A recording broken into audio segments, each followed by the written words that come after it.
Welcome to episode 133 of Rebirth Revolution. My name is Melissa Olson. I'm glad that you've made it through another week of pandemonium. You are witnessing chaos and still you continue to seek a better way. You are right on track. This week, I want to talk about karma. To start with, I want to explain that karma is not a punishment. Karma is simply the opportunity to fill in our gaps in awareness. When we make choices that demonstrate that we do not understand a spiritual principle, we are given an opportunity to learn through similar experiences, both in this same life and possibly in other lives. The timing is completely dependent on whether or not you learned the lesson and are ready to move on to another lesson. Sometimes the karma that we have the opportunity to clear can be done all by ourselves.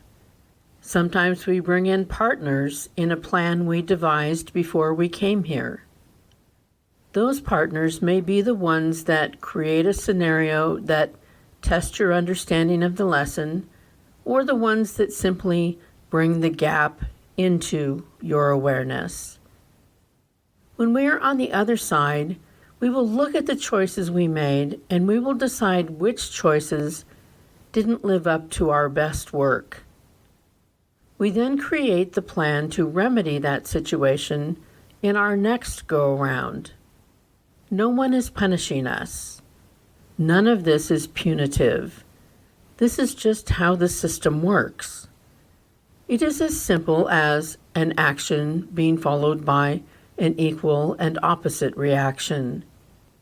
We know that we are on a journey of growing from the lowest levels of spiritual awareness to the highest levels.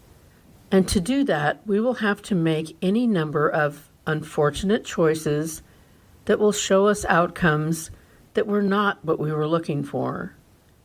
There are so many things that we cannot know until we are ready to know. It's not that we are bad or wrong, it is just that we are at a level of awareness that leads us to think that some of the worst ideas might be the best choices. So one of our greatest tasks in this life is to clear out any karma that we brought with us and to clear out any karma we have created since we've been here. That may sound daunting, but it's just another way of saying that we're here to learn and grow. The payoff for clearing your karma is that we can move through this life unburdened by regrets and sorrow. We can acknowledge that it is all part of growing, which is the reason we are all here, and release all the emotions around what has happened. The karmic lessons you are here to resolve, once dealt with, can be released. Any deals that you made to clear the karma are complete. You are done with this particular lesson and can release any emotions you have built up around it. You can let them go. This will leave you feeling light and open and ready to learn more. It makes no sense to stew in old emotions once the lesson has been completed. I'm sure you've already experienced this. There's probably some issue that you struggled with, one that had all sorts of difficult emotions swirling around it. The very thought of the issue could send you either into a rage or a state of depression. But as you have dealt with the issue and some time has passed, the thought of the same issue no longer produces any heat for you. It doesn't have any particular feelings associated with it. It somehow just turned into something that happened to you once, but no longer controls your thoughts or emotions. The lesson was learned, and then you were free.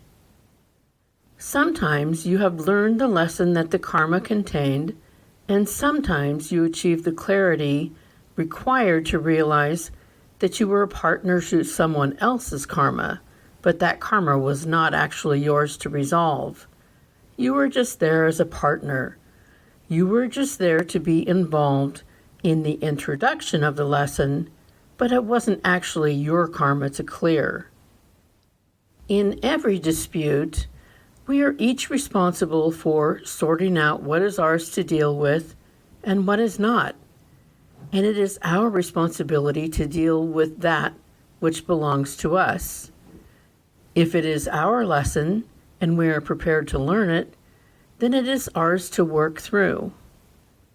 If we are currently unwilling or unable to work through the lesson, it will just come back in a different and possibly more difficult form. If it is our lesson, we will be the person who deals with the karma of the choices made, not the other person. Conversely, if the lesson belongs to the other person, you have no reason to carry it with you. It is their lesson. It is their karma. It doesn't require any further involvement from you. You can let that go because it was never yours. Other people's lessons in karma are just that. They are not your concern. You can reclaim much of your life and the space in your head once you understand that most things are none of your business. Some things are your business, but most things are not. This is the good news. You don't have to impose your beliefs on anyone else, nor are you responsible for what happens when they make a choice that doesn't match what you would have chosen. That is their path. You have your own. Your life is a reflection of the choices you have made. Everyone else gets to do the same thing with their life. They have to make the choices that create their life experience, and they have to deal with whatever the natural consequences of those choices turn out to be. Those are their lessons. That is their karma. It is not an act of love to interfere with other people's lessons. It is the theft of their opportunity for growth.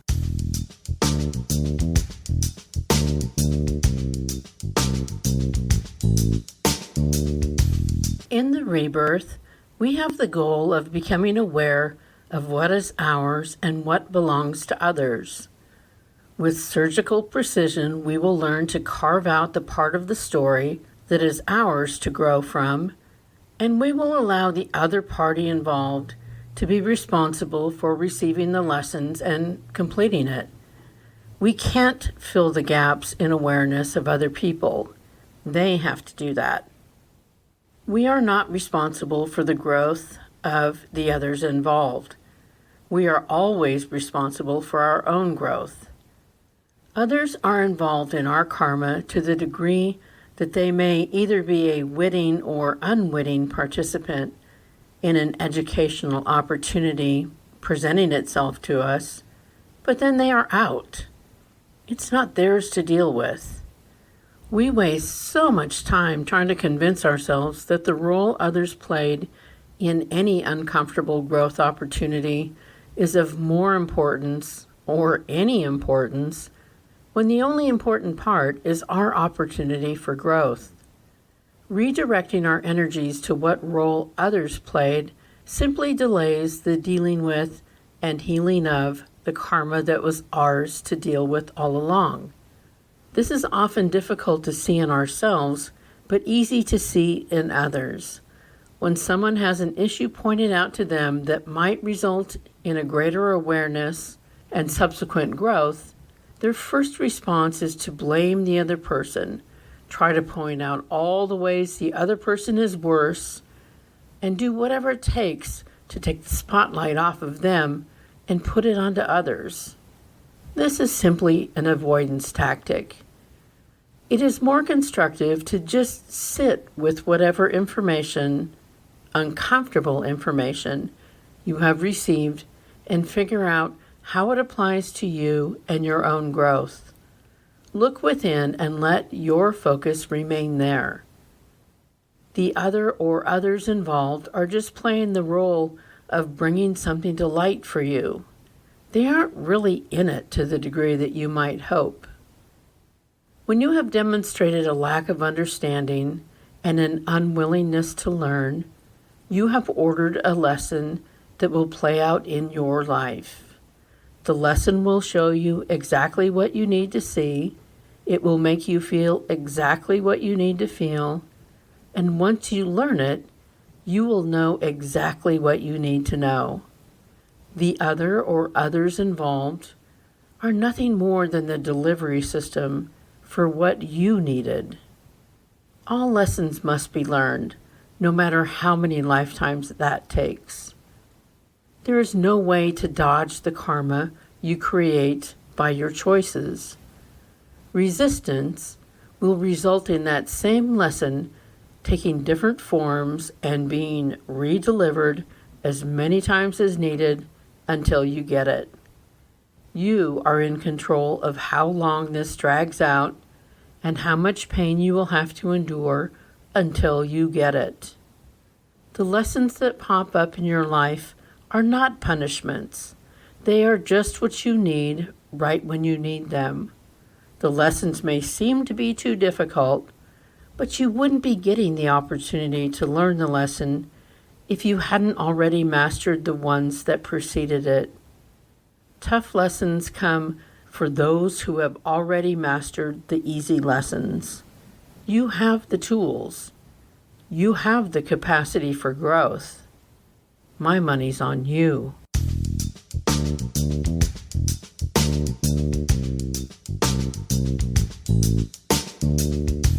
One of the most pressing issues we are facing right now is this movement to strip women of their bodily autonomy. This is the stuff of nightmares. I realize that the argument has been formed that the zygote is of equal value to the woman whose womb it is attempting to inhabit. There are new laws being written that insist that life begins at fertilization. These laws make no exceptions for rape, incest, or the well-being of the mother. When these laws are followed to the letter, pregnancies that have no possible chance in resulting in a live birth cannot be dealt with medically. Let's take an ectopic pregnancy. An ectopic pregnancy is one in which a fertilized egg has attached in a place other than the uterus. It cannot survive because it isn't attached to a place that can provide nourishment. Often these eggs end up in the fallopian tubes, which is why they are sometimes called tubal pregnancies. If it remains there, it can cause the fallopian tube to burst. This can be a life-threatening event for the woman. There never was a chance for the zygote to result in a live birth. The laws that are being written would make the removal of the tubal pregnancy an abortion, thus illegal. This is insane. It makes no logical or medical sense. That is why we need to remove all ignorant people from the places of power. We cannot allow travesties like this to continue. It becomes clear that this is not at all about being pro-life. This is a law that would sacrifice the life of a woman for a zygote that could never become a life. Ectopic pregnancies are one of the many medical emergencies that can happen to women who are pregnant. Without the medical intervention that would remove the zygote, the woman will suffer greatly and quite possibly die. These laws that would tie the hands of doctors, criminalizing the saving of a life of a woman, are unprecedented as far as I know. Do you know any laws that criminalize the saving of a person's life other than these? Are there any laws that make it illegal to save a man's life? What happens to a woman's right to live? What happens to the right of a 12-year-old girl to not have to carry the fetus of her father or her uncle? What happens to the right of a rape victim to not have to carry the child of her rapist, being tied to him forever. The right wing in this country is trying to create a world that is completely unsafe for women. We can't let that happen. We will not be driven back into dark alleys. We will not be second-class citizens who, though we are more than half the population, have none of the fundamental rights of those who are less than half the population. This is all insane and must be stopped. Please let your representatives know that this is not the world that you want to live in. We are pushing for a world that is ruled by love and compassion, and these laws are not rooted in that. They are rooted in the need to have power over women and a complete lack of empathy for the lives that they lead and all the risks inherent to being a woman in this world. A fundamental cornerstone of why we are here is to make choices. Women have the same right to make choices as men do, and the choice should be theirs to make without having to explain to us why they should not endure a forced birth. It is our business to decide what we do with our bodies. It is none of our business to decide what other women do with theirs. Again, you don't have to impose your beliefs on anyone else, nor are you responsible for what happens when they make a choice that doesn't match what you would have chosen. That is their path. You have your own. You don't want to create the karma for yourself of destroying a woman's life because you wanted to feel morally superior. Mind your business.